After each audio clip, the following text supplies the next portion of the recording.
Thank you for joining us today. I'm Teresa Marentet, CEO and Chief Nursing Officer of the Windsor-Essex County Health Unit.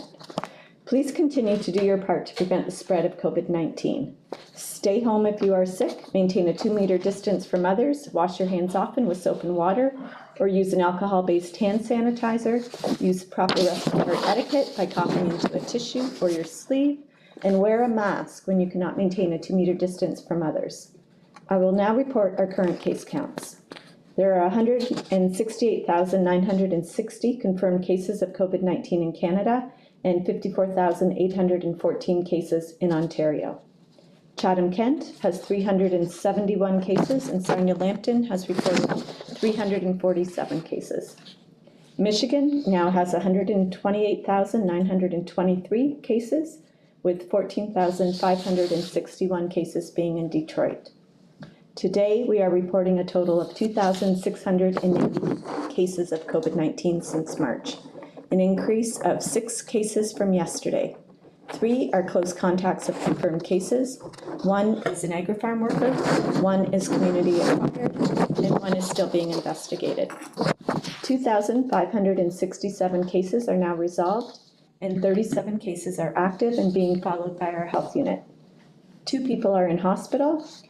Our community has lost 76 people to COVID. 53 deaths have occurred among residents in long-term care and retirement homes.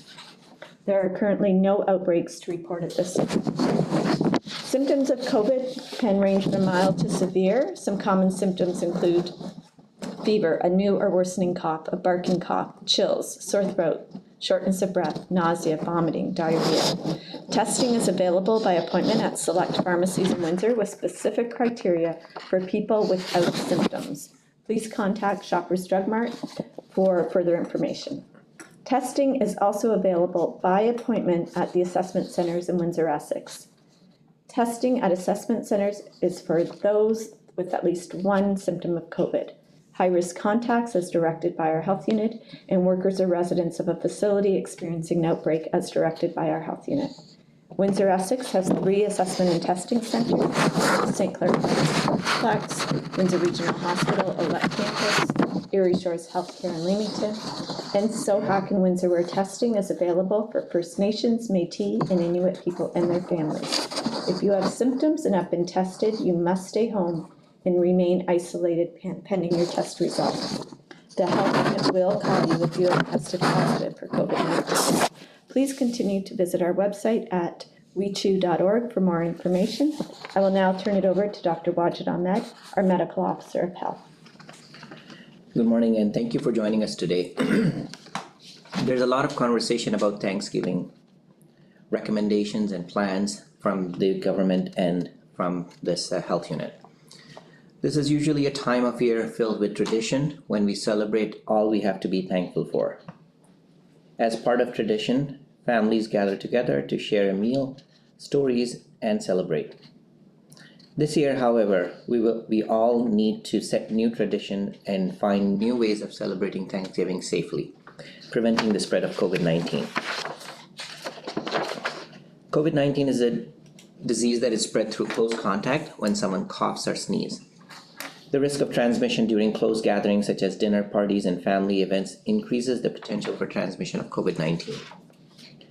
I would like to take this opportunity to reinforce the recommendations set by the province. The safest way to celebrate is to keep your celebration as small as possible. For families, this means limiting your dinner or event to only those in your household. If you do choose to host a guest outside your immediate household for Thanksgiving, ensure that they do not attend if they are unwell. This year for Thanksgiving, remember, cook together. Learning new recipes and cooking meal is a great way to improve your food skills. Follow food safety guidance and avoid food-related illnesses or poisoning. Wash your hands frequently.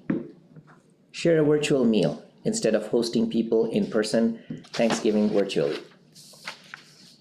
Spend some time outdoors. Celebrate with a walk, hike, or bike ride. Fresh air and exercise is wonderful for our physical and mental health. Stay home if you are unwell. If you are sick, stay home and take care of yourself. We have a lot to be thankful for. Overall, our community has done a great job following recommendations and keeping each other safe. Limiting your close contact to those in your household or those you provide direct care is critical to keeping yourself, your family, and your community healthy this Thanksgiving. Thank you.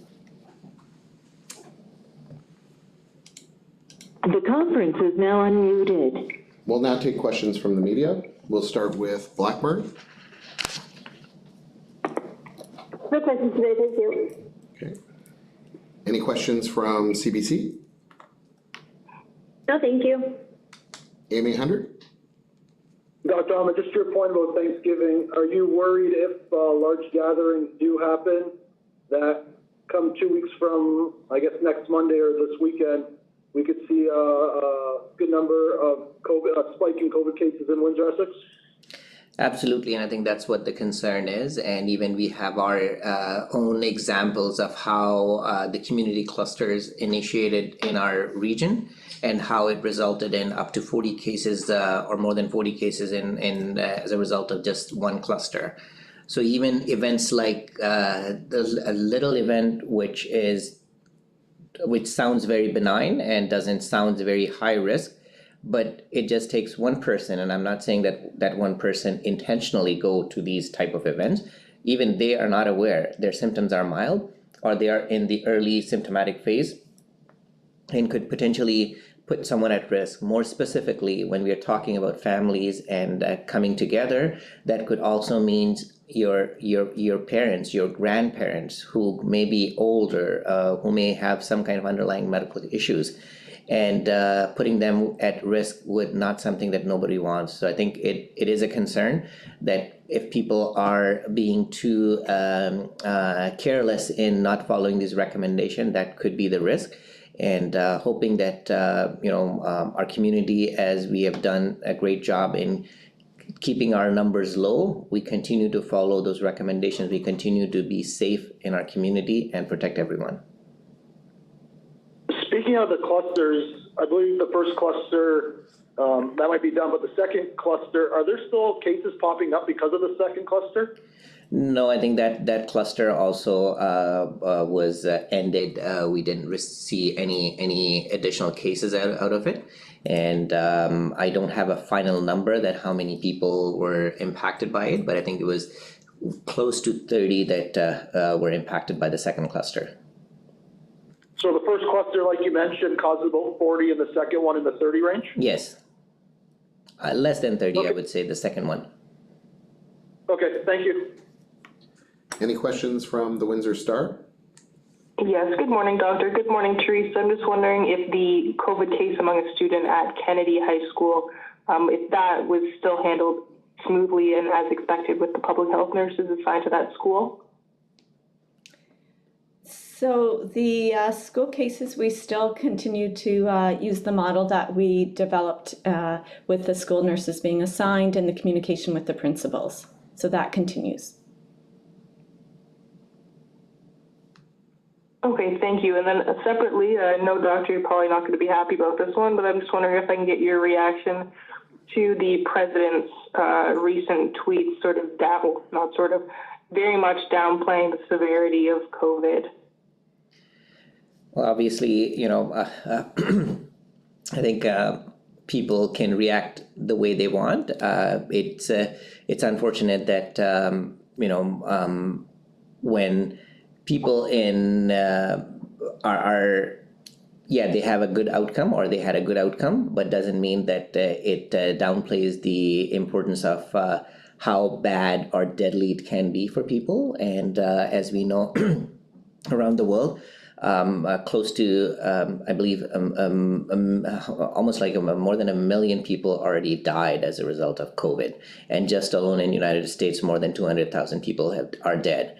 So I think it is deadly. It kills people, and we all need to be vigilant. We all need to be careful in how we are behaving, how we are communicating with the rest of the members of the public, and it is important that we do not ignore that and keep everyone safe. Thank you. Any further questions from Blackburn, No, thank you. CBC, No, thank you. AM 800? Sorry, just one for Teresa. Teresa, the case at Kennedy, so what's the next steps there? How many students are being asked to self-monitor or self-isolating now? So we continue to work with the school, and high schools have different, different schedules because they're not in the school all the time. So we are working with the school and sending out letters to students that will be excluded. So that's ongoing right now. So I'm not sure the exact numbers, but it'll be based on the size of the cohort. And typically in high school, they have smaller cohorts, so it probably won't be as many as, say, in a grade school. Okay, thank you. Any further questions from the Windsor Star? No, thank you. Thank you, everyone. Thank you.